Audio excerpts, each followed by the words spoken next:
Rad family. As a big fan of Five Nights at Freddy's, I'm super duper stoked for the third installment to be released. And with its release any moment now, it's all anyone's talking about. And knowing how sneaky Scott likes to be, there's a good chance that the game may already be out by the time this video is uploaded. Since Five Nights at Freddy's is such a big series, there's a lot of theories out there on the internet, and I love reading them. And my favorite topic to read about is the bite incident of '87. In case you don't know what the bite incident of '87 is, it's when one of the animatronics bit someone and they ended up losing their frontal lobe. And that leads me to today's video, the top 4 theories on the bite incident of '87. So let's get to it. Number 4, Jeremy is the bite of '87 victim. One popular theory is that Jeremy Fitzgerald, the night guard that you play as in Five Nights at Freddy's 2, is actually the ill-fated victim that suffered the bite. Evidence to support this theory comes from the routine call on night 6. Phone guy tells Jeremy that there is a birthday party scheduled for the following day and that since Jeremy will be on duty, he needs to stick close to the feisty animatronics so that they do not attack any of the party goers. Believers of this theory think that Jeremy did exactly as he was told and found out firsthand just how cruel irony can be when he was the one that was attacked. Further supporting this theory is the fact that the phone guy ended the call by mentioning how the gang had been acting more viciously towards the staff lately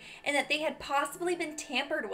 He notes that the animatronics interact with kids just fine, but whenever they encounter an adult, things get a little ominous. From this conversation, we get quite a few clues that imply Jeremy is the victim of the bite incident. Number 3, Foxy caused the bite of '87. There are 2 major theories on who the culprit of the bite incident was. The first theory claims Foxy is responsible, and for good reason. This theory is based on the huge clue that Foxy is the only decommissioned animatronic of the gang. We know this to be true because of Foxy's rundown appearance and the fact that Pirate Cove is listed as out of order. Theory states that after the incident, Pirate Cove along with Foxy were shut off from the public to avoid further injury. Another key piece of evidence is Foxy's damaged jaw that always hangs open. A possible explanation for his appearance is that Foxy suffered damage to his jaw when someone tried to pry him off of the bite victim. Number 2, Mangle did it. The second theory puts the blame on Mangle. The biggest support to this theory is the fact that Mangle's jump scares involve swinging down from the ceiling in the office with his jaw open. Attacking the upper area of Jeremy's head, Mangle's projected bite coincides with the bite victim reportedly losing their frontal lobe of their brain. Now this does leave us with a question. Well, if Mangle did do it, what was his motive? We know that Mangle was abandoned by the staff and left as a take apart and put back together again attraction. Every day, children would come in and tinker with his parts, which eventually could have led to resentment to the children for abusing him or to the staff for allowing him to be picked apart. The constant dismembering could have also caused him to become unstable, which would have resulted in him seeing humans as a threat. Aw,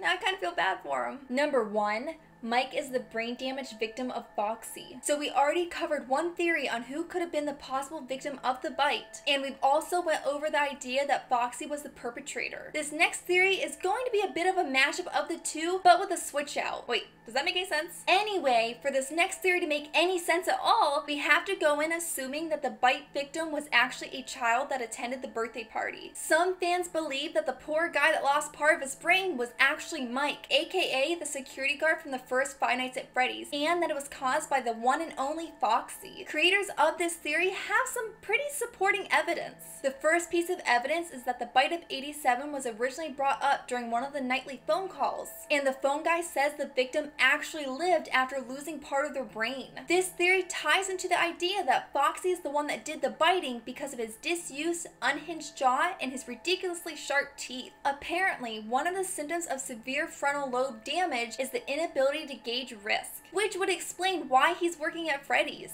and rapid eye movement, which is evident in your quick and constant checks of the camera. Another piece of evidence is the fact that Mike is only paid $4 an hour, clearly under the minimum wage. Before you write this off as a random error, keep in mind that there is a law in the United States that allows disabled people to be paid under minimum wage. It's meant as both an incentive for companies to hire those with disabilities and for those with disabilities to get involved with their communities. If Mike really did suffer severe brain damage, wouldn't this explain his awfully low wages? Yes, this theory does seem like a bit of a stretch, and it is way more complicated than the others. But supporters of this theory suggest that Mike returned to the scene of his scarring accident to face his attackers and maybe even keep them from hurting anyone else. In an odd way, this kind of puts a heroic spin on the game. Some of these theories are seriously just mind-blowing. They make me look at the game in a whole new light, and now I want to replay the first two. Thank you guys so much for watching my video. If you liked it, don't forget to give it a big thumbs up, and also share it with a friend. If you're not yet part of this Radtastic community, well, what are you waiting for? Hit that subscribe button and join today. Until next time, bye!